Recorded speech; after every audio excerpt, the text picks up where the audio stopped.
गुरुदक्षिणा देण्यासाठी पांचाल देशात आमची पावलं पडली. पांचाल नरेश राजा द्रुपद पंच पांडवातील द्वितीय पांडव भीम आपल्या चरणी नतमस्तक होतो. विजयी होशील असा मंगल आशीर्वाद येण्याचा उद्देश समजू शकेल का? एकच ज्या गुरुने मला विद्यादान दिलं त्याच गुरुच्या ऋणातून आम्हाला गुरुदक्षिणा देऊन मुक्त व्हायचंय. मग गुरुदक्षिणेसाठी मला चित करून तुमच्या गुरुची गुरुदक्षिणा जर तुम्हाला परिपूर्ण करायची असेल तर मी तरी आपल्याला सूचित करू इच्छितो. द्रुपद आपलं नाव आपण सांगितलं भीम. मग भीमसेन आपल्या मुखात तुम्हाला ऐकायचं आहे. विद्याभ्यास तुमचा पूर्ण झाला. तुमच्या गुरुदेवतेने तुम्हाला ज्ञानार्जन दिलं आणि त्या ज्ञानार्जनानंतर तातडीनं त्यांनी गुरुदक्षिणा तुमच्याकडे मागितली. ती गुरुदक्षिणा कोणती असेल तर राजा द्रुपदशी संग्राम करा आणि माझ्या वैद्याला माझ्या चरणापर्यंत घेऊया. मला सांगा विद्याभ्यास आता कुठं तुमचा पूर्ण होतोय? मग आता कुठं विद्याभ्यास तुमचा परिपूर्ण होत असताना थेट राजा द्रुपदाशी युद्ध करण्यासाठी गुरुदक्षिणा म्हणून त्यांनी तुम्हाला पाठविलेलं आहे. युद्धाचा तुम्हाला अजून फारसा अनुभव नाही. याआधी बरीच युद्ध या द्रुपदानं जिंकलेली आहे. तेव्हा माझ्या समोर त्यांनी तुम्हाला उभं केलं म्हणजे व्याघ्राच्या मुखात त्यांनी तुम्हाला उभं केलं. मला एवढंच तुमच्या मुखातून ऐकायचं आहे. जर या युद्धात तुमचं काही बरं वाईट झालं तर खऱ्या अर्थानं तुमचं पुढे कसं काय? राजा द्रुपद बोलला ते सत्यच बोलला. आम्हाला युद्धाचा अनुभव कमी आहे कारण नुकतंच कुठं आमचं शिक्षण परिपूर्ण झालं. पण मला सांगा पोहण्याचा जर का अनुभव घ्यायचा असेल तर तो काठावर राहून येतो की पाण्यात उडी मारल्यानंतर येतो? सुंदर प्रश्न. पोहण्याचा अनुभव जर घ्यायचा असेल तर पाण्यात उडी ठोकावी लागते. पण काठावर उभं राहिल्याशिवाय पाण्यात उडी ठोकता येत नाही. तेव्हा काठालाही प्राधान्य द्यावं आणि पाण्यालाही प्राधान्य द्यावं. तुम्ही काय करतात? पोहण्याचं शिक्षण आता तुमचं परिपूर्ण झालं आणि तुम्ही थेट जिथं नदीची खोली अधिक आहे तिथपर्यंत जाण्याचा प्रयत्न करताय. म्हणून मला असं नाही वाटत. बरोबर बोलला तुम्हीच मला प्रश्न उपस्थित केला. युद्धाचा अनुभव नसताना राजा द्रुपदच्या समोर तुम्ही उभे राहताय. मग यात जर का तुमचं बरं वाईट झालं तर जबाबदार कोण? जबाबदार आमचे आम्ही. कारण उडी अशा ठिकाणी घ्यावी की एकदा जर का तिथून बाहेर आलो तर आयुष्यभर कुठे भीती राहता उपयोगाची नाही. आणि म्हणून ही पुढे तुम्ही ठोकला. माझा विश्वास बोलतोय कारण माझा बऱ्याच वर्षाचा अनुभव आहे. तुम्ही युद्धासाठी पहिल्यांदा माझ्या समोर कदाचित उभे राहताय. तेव्हा ज्या नदीत उडी ठोकण्यासाठी तू जातोय पोहून तरुण जाशील या भ्रमात राहू नकोस. कारण या नदीत तुला ठार केल्याशिवाय द्रुपद आतापर्यंत विद्या संपादन करत असताना बऱ्याच नदी नाल्यांशी आम्ही संघर्ष केला. तिथं आमचे पराक्रम आम्ही दाखविले आणि म्हणूनच या महासागरात उडी ठोकली. या सागराला आम्ही पोहून पार करू आणि स्वतःचं जीवन सार्थक केलं. सागरात उडी ठोकला पण लक्षात ठेवा सागर आपल्या उदरात कोणाला पोहायला देत नाही. लाटेसरशी कसा टाकून कुठं देईल हे सांगता येणार नाही. तेव्हा सागरात जाऊन पोहण्याची आशा बाळा आता सोडून दे. सागरात उडी घेतल्यानंतर त्या सागराची खोली मधूनच काठावर जाणार आम्ही. पण सागराची खोली अद्यापर्यंत कुणालाच मागता आली नाही. तू काल सकाळचा कशी काय मागला? याला कारण आहे कदाचित तुला ज्ञान नसेल राजे.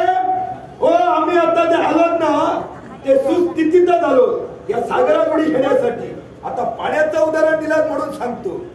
जेव्हा आमच्या बंधूंनी आम्हाला विषान्न खायला घातलं होतं ना तेव्हा मूर्छित झालो होतो आणि तेव्हा पाण्यात आम्हाला टाकलं होतं.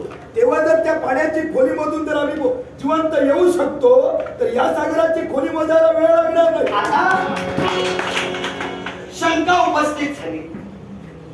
पाण्याची खोली मोजूनच म्हणे तुम्ही फिरताय आणि म्हणून माझी खोली आता मोजण्यासाठी आला. तू खोलवर जास्त जात असशील तर मी तुझ्या बरोबर खोल यायला तयार आहे. तेव्हा तुझी इच्छा कशी ती सांग. खोलवर जातोयस की काठावरच थांबतोय? तुम्हाला आता कुठं जायचंय तिथं चला मी तुमच्या बरोबर येणार आहे. मला जायचं नाही. तू कुठपर्यंत येतोयस एवढं सांग. कारण माझ्यापेक्षा माझ्यापेक्षा जास्त अनुभव तुम्हाला आहे. मान्य केलंस. मान्य म्हणजे तुम्ही माझ्यापेक्षा वयानं श्रेष्ठ आहात, कारण माझ्या गुरु सोबत विद्या संपादन करणारे तुम्ही मग? आणि तुमच्या सोबत ज्यांनी विद्या संपादन केली त्यांचा शिष्य मी. मग वयानं अनुभवी कोण, तुम्ही की मी?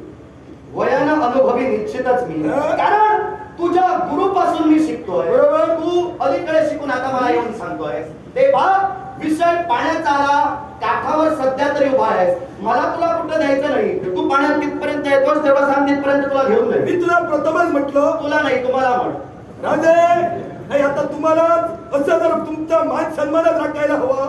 मान सन्मान राखतो, कारण मला तो कमीपणा नाही. तुम्हाला जिथं न्यायचा तिथं न्या असं मी म्हटलं.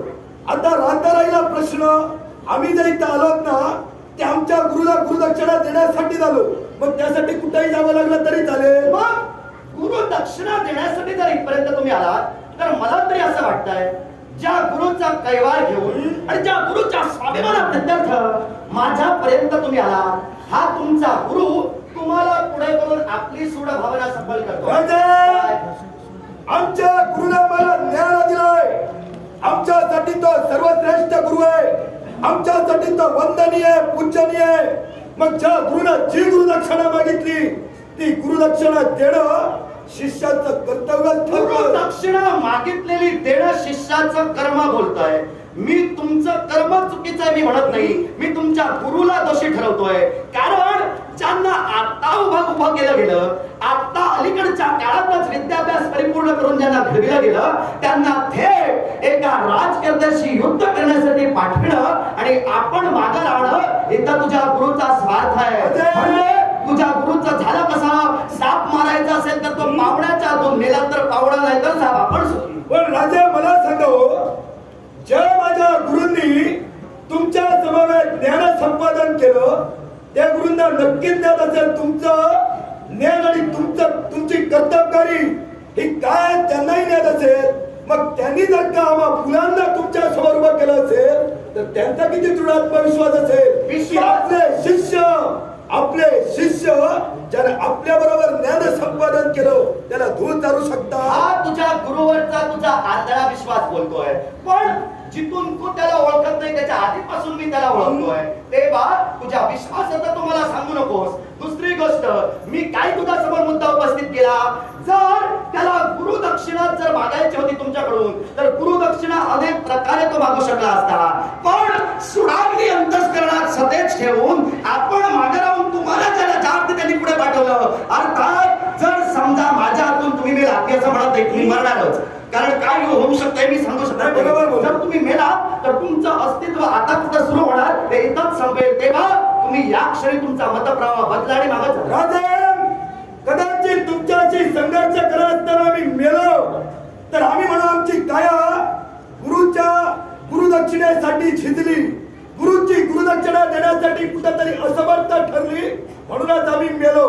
पण माघार घेणार नाही. मग मृत्यूचे डोहाळे जर तुम्हाला आठवले असतील आणि मागा जाण्याचा संकल्प जर तुम्हाला ध्रुजवत नसेल तर मृत्यूला सामोरं जाण्याची धमक ही तुझ्यात मला दिसते. तुझे काही पावलं तू उचलू शकतो. मग राजा मृत्यूला सामोरा जाण्याचं सामर्थ्य याच्यावर तरी आम्ही आहे. हो तर तुम्हाला आव्हान करण्यासाठी पर्यंत आहे. मग आव्हान जर देत असशील तर आव्हानाला माझं प्रति आव्हान आहे. मग स्वीकारलं